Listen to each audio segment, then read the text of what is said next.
shift our focus to one of the fundamental responsibilities of our local government units. And that is the preparation and implementation of the comprehensive land use plans and zoning ordinances guided by current urban development policies. So to discuss this important topic, let us welcome our speaker from the Environmental, Land Use and Urban Planning and Development Division of the SUD NCR, our OIC Assistant Division Chief, Mr. Johan Keith Nelson B. Gorospe. Palakpakan po natin lahat si Sir Johan.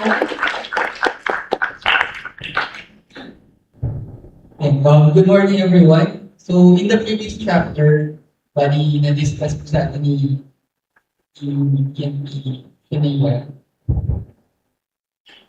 ng hierarchy and linkages vertically from the national all the way down to the local level and horizontally from the physical framework and comprehensive land use plans to the socio-economic development plans, finally resulting to investment programs. Natutunan natin na ang national and regional plans ang nagpo-provide ng direction. But the question is,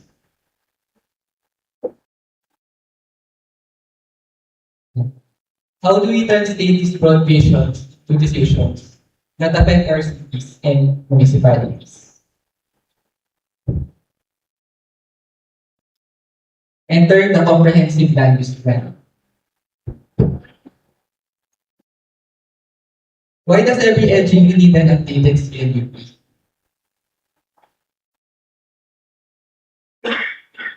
Yeah. So this is an aerial view of Metro Manila. And kung mapapansin mo po, very dense and mixed-use development.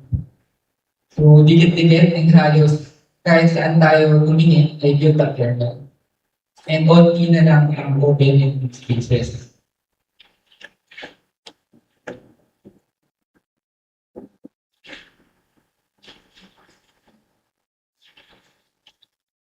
When we look at Metro Manila on the ground, this is the reality of this. Traffic congestion, urban sprawl, housing scarcity, so resulting sa presence ng informal settled families, mixed urban form, and flood-prone and climate vulnerable communities, and diminishing open and green spaces. So these challenges don't happen overnight. And they can't be solved by individual projects alone. They require a long-term plan that guides where development should happen, where it shouldn't, and how land can be used to support a safer, more livable, and more resilient city. That long-term plan is the comprehensive land use plan.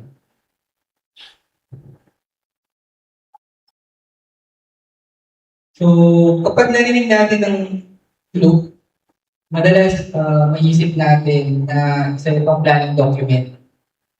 But in reality, the loop is much more than a document.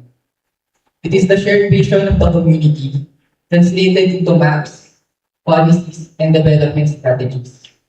It determines the specific uses of land and other physical, natural resources. Sa madaling salita, ang loop ang master plan or blueprint ng LGU sa paggamit ng lupa. Ito ang nag-identify kung anong para sa housing, business, industries, agriculture, institutions, parks, and other land uses. Ito din ay guide ng LGU sa pag-manage at pag-protect ng natural resources para masiguro na ang development ay sustainable and resilient. The plan covers both public and private lands, and even includes areas that are jointly managed with national government, such as protected landscapes, river basins, critical watersheds, and where applicable, ancestral domains. This ensures that local development is aligned with national policies while respecting environmental protection and the rights of indigenous communities.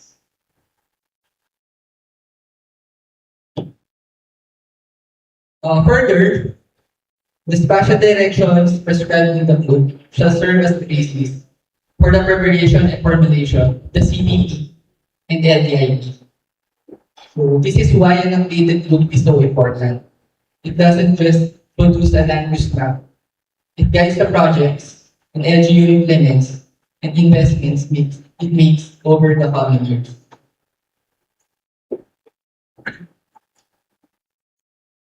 So here are some of the benefits of an updated loop. With an updated loop, we can look forward to communities that are more organized, safer, and better prepared for the future. It helps guide the development of efficient infrastructure, protects our environment, attracts more investments, supports better housing, and ultimately improves the quality of life for everyone. Now that we understand what a loop is and why is it important, the next question is, how is a loop prepared?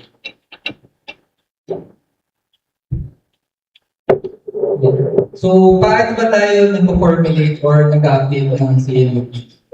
Ano ba yung process na kailangan natin sa loop? So, tingnan natin. So, based on the ancient world loop guidebook volume 1, the planning process. So, meron po tayong 12 steps to comprehensive land use plan. Step 1, organize. Everything starts with the organization. In this step, the LGU assembles the personnel, resources, and support needed for the planning process. Dito sa process na ito, nabubuo ang planning team na ina-identify ang technical working groups, dinidefine ang roles and responsibilities. This ensures that everyone involved understands their role throughout the planning process. And then step 2, identify stakeholders. So in this step, the LGU recognizes and engage participants who can play an active role in the planning process. Dito, gumagawa tayo ng list of interest groups or individuals or identify key group outcome or results, areas, and objectives. Government agencies, barangays, the private sector, civil society organizations, people's organizations, indigenous communities where applicable, the academy, and the general public. And then, gumagawa tayo ng action plan kung paano natin sila i-approach. So, for step 3, the vision, set the vision. So, in this step, the LGU defines the future they want. This vision shall serve as the driving force that will move the entire city or municipality towards the achievement of a common development direction and also guide the succeeding stages of the planning process.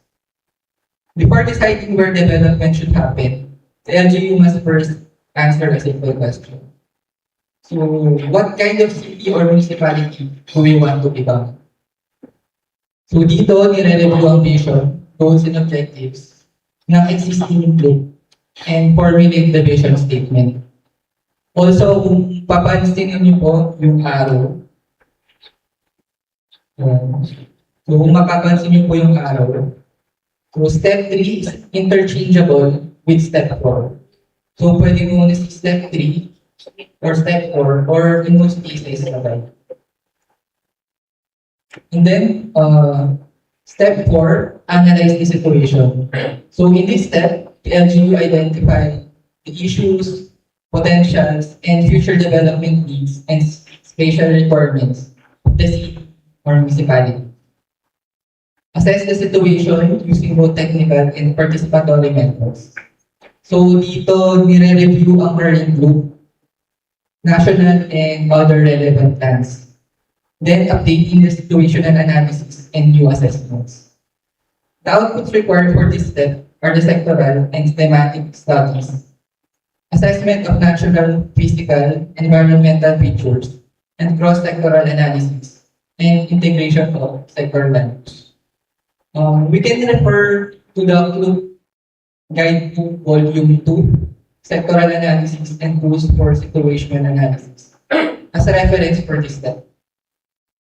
Also, in this step po natin kinakonduct ang Climate and Disaster Risk Assessment or CDRA. So, step 5, set the goals and objectives. So once the issues have been identified, the LGU formulate achievable goals and objectives, outcomes and output indicators that are responsive to the issues, needs and potentials of the city or municipality. Dito nare-review ang vision statement and major problems and opportunities identified in the situational analysis to formulate, identify, and validate goals, objectives, key outcome, and output indicators. Step 6, identify development trust and spatial strategies. So in this step, the LGU translates the vision and situational analysis into a desired physical form. So dito po sa step na ito, nagpo-formulate ng development strategies, evaluate and select kung ano yung most suitable development and spatial strategies and prepare the structure plan. And then step 7, prepare the land use plan. So in this step, the LGU will translate the vision, goals and objectives, development trust and spatial strategies na nabuo sa steps 3, 5, and 6 into a land use plan.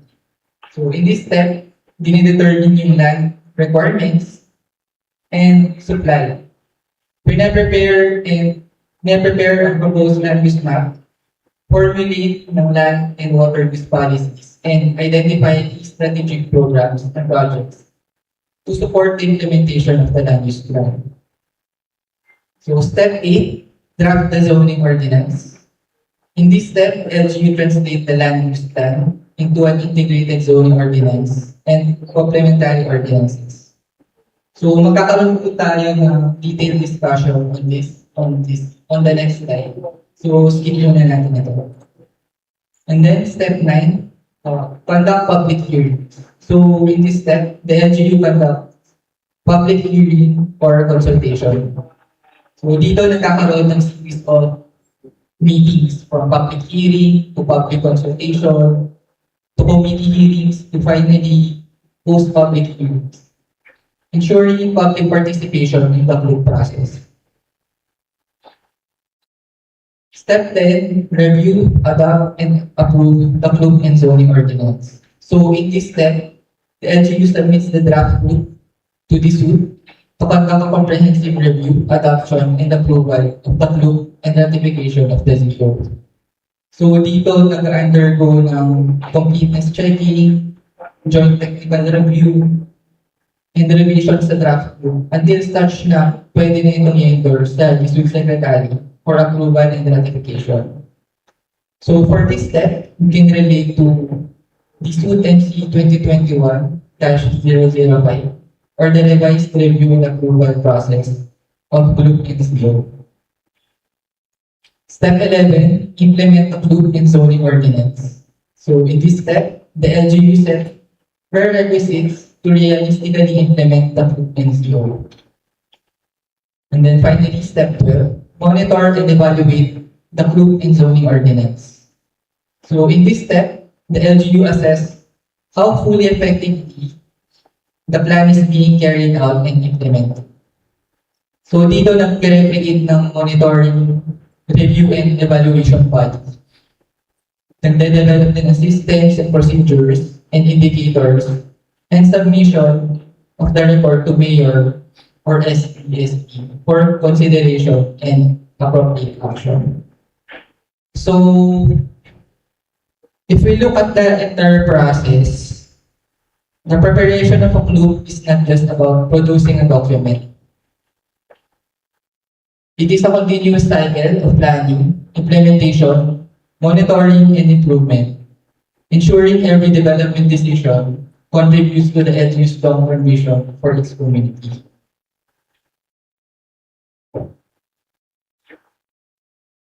Yeah. So the club is accompanied by a zoning ordinance.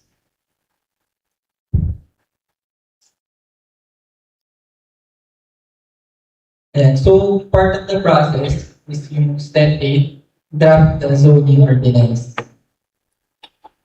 So this includes the drafting of the zoning ordinance regulatory statements, in zoning map. So, ano nga ba ang zoning ordinance? A zoning ordinance or zoning ordinance regulatory statement is a legally binding set of rules and regulations governing the usage plan in a city or municipality. So this document contains a set of allowed uses, regulations that applies to each designated zone. So kapag sinabing zone, so ito po yung division ng community into districts. So example, commercial, residential, industrial, institutional, and so on.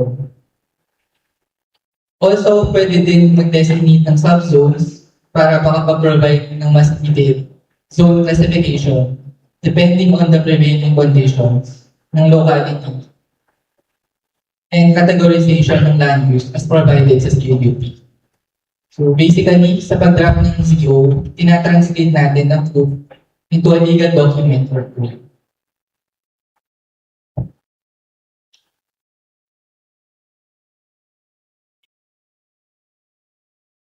Aside sa regulatory statements, so dapat meron din itong kasamang zoning map. So a zoning map is a map. A zoning map is the duly authenticated map defining divisions of different land uses and regulations of land into zones in a city or municipality. So it is a graphical translation of the regulatory statements to facilitate the application.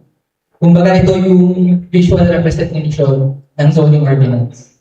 So dito natin makikita yung zone boundaries, base and overlay zones as defined by standard zoning border guides.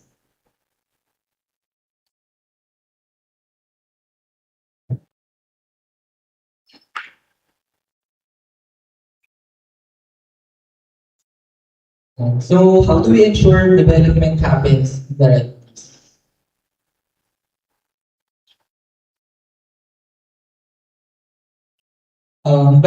By designating zones in the zoning ordinance, we are determining what type of development are appropriate in different parts of the city or municipality. This is how the vision of the group is translated into enforceable regulations. So what should LGUs consider when designating zones? So first are the provisions of relevant laws with regards to zone divisions. Sa pag-designate ng zones, meron tayong mga sinusunod na batas. So, kailangan natin consider ang ating National Building Code, Revised Forestry Code, Fisheries Code, Agriculture and Fisheries Modernization Law, Heritage Act, Tourism Code. Then, for urban areas, it is recommended na i-harmonize ng zone classifications ng integrated CO sa revised implementing rules and regulations ng National Building Code.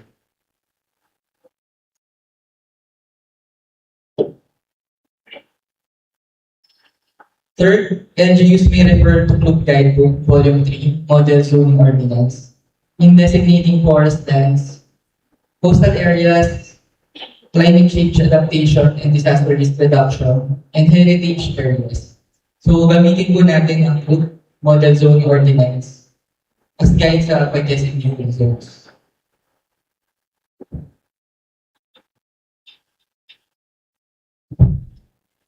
As said earlier, a zone may also be divided into subzones in cases where more detailed land use regulations are desired. Finally, as applicable, LGUs may also want to use various techniques in designating zones. So, pwede pong gumamit ng base zones or yung primary zoning classification of areas within the city or municipality that are provided with basic regulations or allowable uses. Overlay zones or transparent zone that is overlay on top of the base zone or another overlay zone and provides an additional set or layer of regulations intended to address specific objectives for the zoning consideration. So, a good example for this is yung pag-overlay natin ng hazard or thematic maps sa ating base zones. Also, planned unit development zones or cluster zonings intended to facilitate unitarily planned or master planned mixed-use developments such as commercial, industrial, and residential. By using these techniques, mas madali po natin makikita ang bigger picture. Mas madali po tayo makakapag-designate ng zones based sa ating spatial analysis. An LGU can prepare enlarged maps that will clearly show the zones and boundaries of urban centers, barangay centers, settlement clusters, and other areas that may become too small that said information cannot be seen in the zoning map. So the zoning map for the entire your municipality may be drawn to the scale of 1:5,000 meters, 1:10,000 meters, or 1:25,000 meters, depending on the land area. Other specific areas may be drawn to the scale of 1:2,000 or 1:4,000 meters.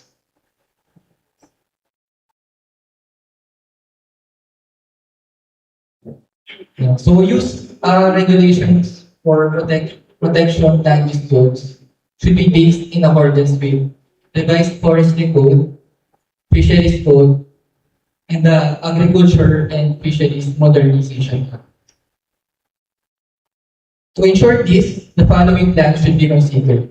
So, kaakibat po ang forest land use plan, protected area management plan, community-based forest management plan, ancestral domain sustainable development and protection plan, coastal fisheries resources management plan.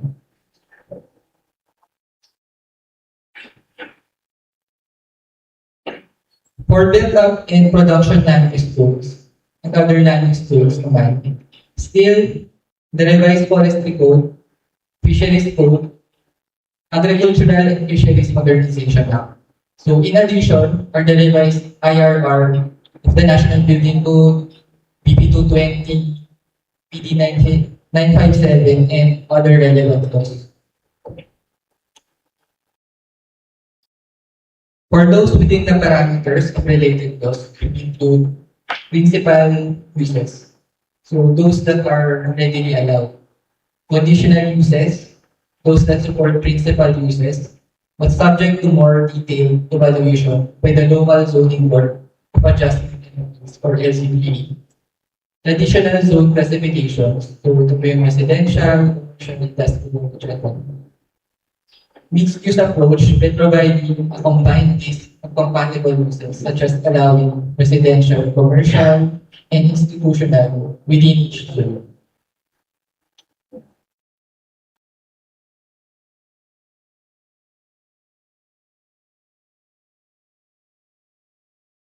For residential zones, we have the generalized residential zone or simply a residential zone without reference to density level.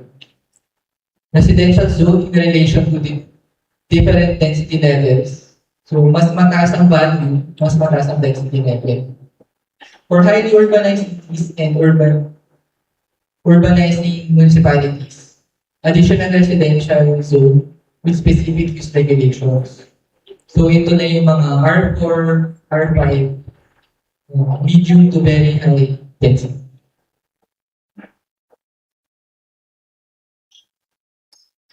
For commercial zones, the generalized commercial zones without reference to the type of commercial zone, commercial activities provided in the locality. Commercial zones in relation to the different types of commercial activities or services offered.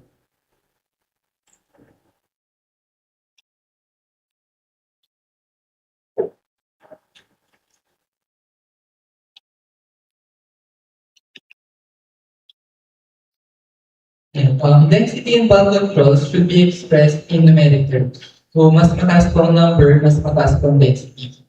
So, bakit ba importante ang density and bulk controls? So, it is a form of incentives and disincentives in as much as it can direct urban growth to intended locations and discourage areas deemed unsuitable for intense developments. Kumbaga, inaalaw natin higher density kung saan fit for urban growth and binabawasan naman natin sa mga suitable areas. So ito lang po yung mga some of the considerations in establishing these controls. So land limitations, weather conditions, designated growth areas, land and property values, neighborhood characteristics, surrounding environments, service infrastructure. Other forms of density controls are cluster zones and transfer of development rights. So when we say performance standards, we refer to it as all applicable standards. Refer to it as all applicable standards that may be applicable to one or more zones. So these standards are usually intended to ensure neighborhood compatibility and environmental integrity, as well as mitigate the possible human effects of developments.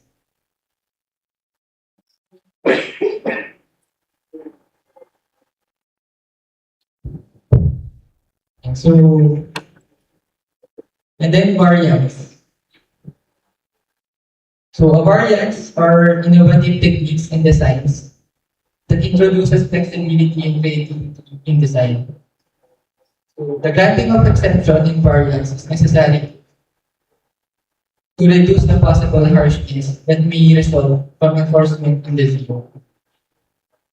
An application for location clearance will be considered a variance if it does not comply with technical requirements of the zoning ordinance, such as building height limit and or applicable performance standards. So, halimbawa, lumampas sa allowed building height kung may hindi nasunod na performance standard. Hindi ibig sabihin ay automatic na rejected na ito. So, maaari itong mag-apply para sa tinatawag na variance as part ng application para sa location clearance, subject to the evaluation of the local zone board of appeals. Subject to the evaluation of the LCBA, applications for variance may be allowed only after it conducts public hearings and provided further that proposals satisfy all of the following conditions. So, ito po yung mga provisions. Conforming to the provisions of the ordinance will cause undue hardship on the part of the owner of the property due to physical conditions of the property, which is not self-created. The proposed variance is the minimum deviation necessary to permit reasonable use of the property. The variance will not alter the physical character of the zone and adversely affect the use of the other properties in the same zone. That the variance will not weaken the general purpose of the ordinance and will not adversely affect the public health, safety, or welfare.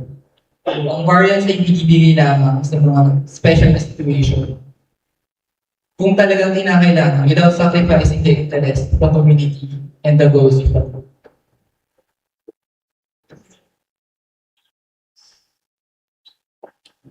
So ngayon naman, pag-usapan natin ang exception.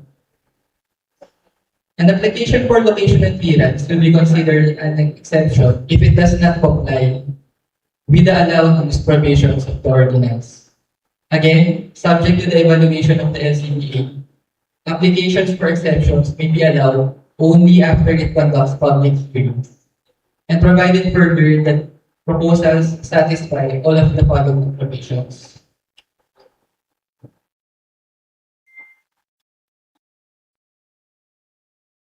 So in other words, ang exception ay nagbibigay ng flexibility para sa mga projects na maaaring hindi karaniwang pinapayagan sa isang zone, pero beneficial sa community and in accordance sa zoning ordinance. Kung ang variance ay tungkol sa hindi pagsunod sa technical requirements, ang exception naman ay kapag ang proposed land use mismo ay hindi kabilang sa pinapayagan gamit ng isang zoning district. So sa ganitong sitwasyon, application para sa vocational clearance ay ituturing na exception. So, yung variance, allow ng land use, pero hindi nasunod na technical requirement. So, halimbawa, lumampas sa building height limit or sa setback. Ang exception naman, hindi allow ng land use sa zone. Pero hinihiling na payagan dahil special na dahilan at malaki yung benefit nito sa community. So, although magkaiba ang variance and exception, parehong kailangan dumaan sa evaluation ng LCPA and mag-conduct ng public hearing.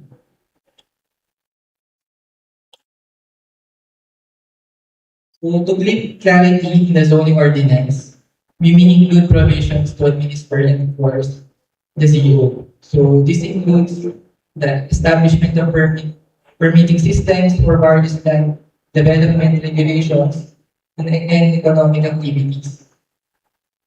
Designation and appointment of a zoning officer. Creation of local zoning board of appeals.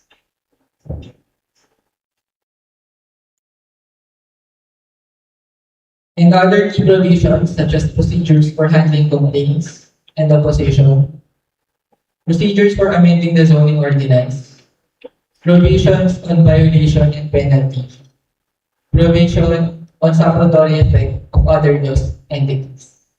So, in conclusion, a zoning ordinance is more than just a set of rules on what can or cannot be built. It is a vital tool that guides orderly, safe, and sustainable development. While mechanisms such as variances and exceptions provide flexibility for unique situations, they are carefully evaluated to ensure that the public interest, community welfare, and the overall vision of the comprehensive plan system remain protected.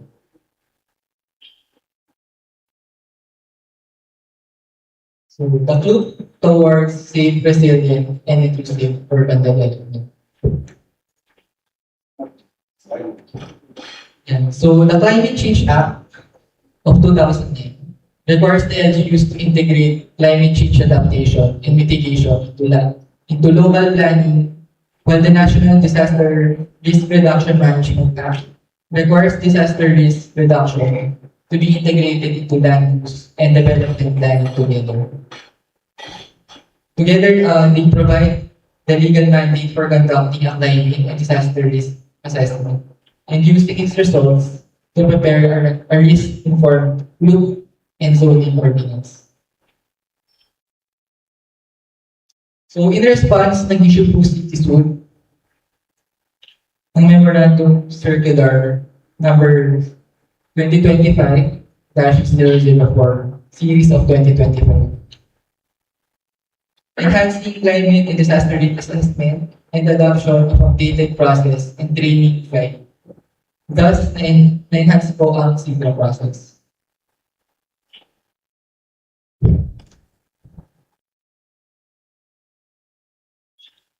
So, ito na po yung manibago po natin na CIDRA process. So, step 1, collect and organize climate change and hazard information.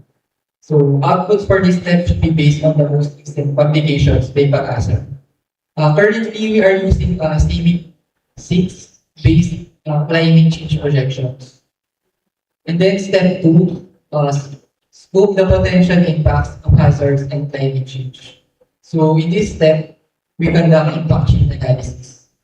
Step 3, develop the exposure database for population, urban use, natural resource production areas, critical point facilities, lifeline utilities, and other elements exposed to climate impacts and hazards.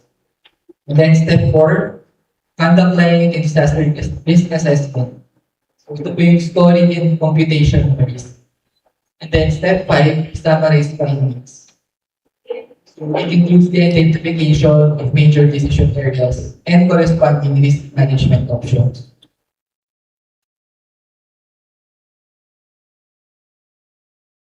So next is the enhanced housing subsector. So to ensure that local shelter planning is inherent in the loop formulation or updating process. So, nag-issue po si Eastwood ng Department Order Number 2022-005 in series of 2022, entitled Providing for the Integration of the Local Shelter Plan into the Comprehensive Land Use Plan. So, the enhanced housing subsector has 4 steps. So, namely, computing LSP components, formulating the housing subsector section, integrating into loop and NZO, implementation, and monitoring. So tomorrow there will be a separate section, separate session for the enhanced housing subsector to further discuss the linkage of land use planning and local shelter planning.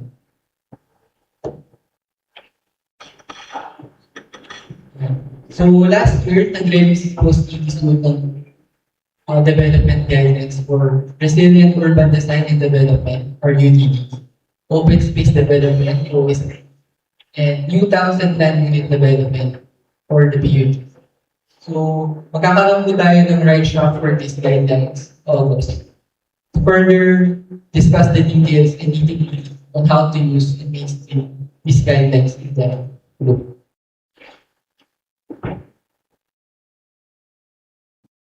And then we also consider transit-oriented development framework.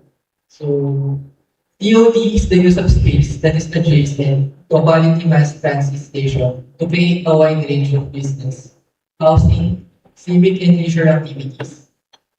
In terms of area, TOD can be defined as development within 1 kilometer from a transit station that provides sufficient densities, mix of activities, and pedestrian links to support the significant transit ridership. An area can be considered as TOD if it exemplifies the following characteristics. So, centered around high-quality transit systems, compact development, mixed-use development, pedestrian-friendly, seamless flow of pedestrians and motorists, open and green spaces, and sense of peace.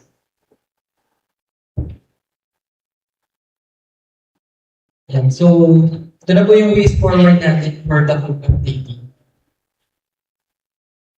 Yan. So, we have 2 systems na pinupush po ni this group.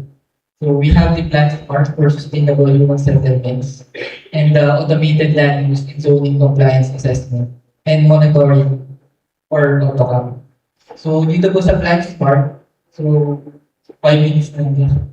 So, dito po sa Plan Smart, ang bali integrate po natin ecological profile, doon po sa enhanced climate and disaster risk assessment. And then sa automated land use and zoning compliance assessment and monitoring or AutoCAM. So dito naman natin i-check yung compliance dito sa zoning compliance. So ang kagandahan po nito is isa na lang po yung database natin. So isa lang din po yung mga makikita natin. So hindi na po tayo magkakaroon ng conflict with sa pagdating po sa lupa.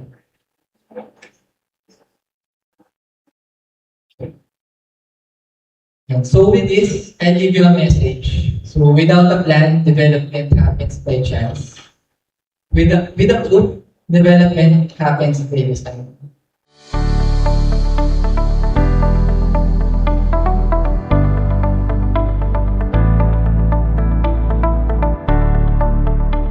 Medyo nahirap siyang sagutin, no? So regarding doon sa proposed plans to incorporate green building measures. So, ayun, bali, nag-consult na rin ako dito sa aming boss. So, bali, ayun na. Bali, regarding this, unfortunately, wala pa pong guidelines na release in relation to green building measures. However, we have RUDD, Resilient Urban Design and Development. So, through RUDD, meron naman pong climate lens na approaches. So, pwede po natin i-explore po yun. And then, how can these youth and NGOs work together to address climate change? Ayun nga po, part of our mandate is to review the CLUP and also to provide technical assistance in the formulation and updating of the group. So one of the functions of our office is to provide technical assistance for climate and disaster risk assessment. So sa regional level, pwede naman po kami mag-provide po ng assistance pagdating po din sa CDRA to ensure na ma-mainstream po yung CDRA in the group process. May pahabol pala ako. So, bali, ayun nga, as discussed earlier, meron po kami enhanced climate and disaster risk assessment. So, doon po sa mga for updating po ng CLUP, we have to ensure na na-mainstream po yung bagong processes doon po sa updating. So, doon sa bagong process, meron din pong inorient na tool para po makakuha po tayo ng data within the barangays. So, just in case na mahirapan po si LGU kung makakuha po ng data, we can make that as an alternative naman. So, if kailangan niyo po ng assistance, pwede niyo po naman sabihan po kami, and then we will gladly provide technical assistance.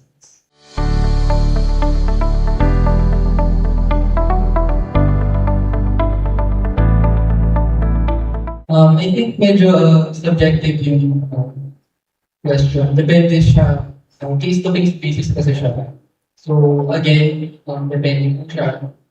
Kung yung nire-request naman po nila is kailangan po ng community.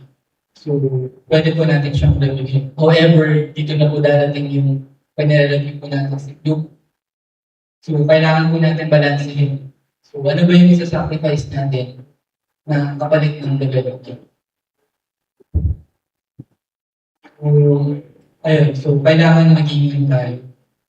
Kailangan i-review natin thoroughly. So, tingnan natin yung consequences. So, ano siya eh, pwede siyang maging good or pwede maging bad yung effects ng ipapayagan. But definitely, if ganun po siya ka-frequent, ayun nga po, ma-benefit po yung purpose po ng zoning ordinance.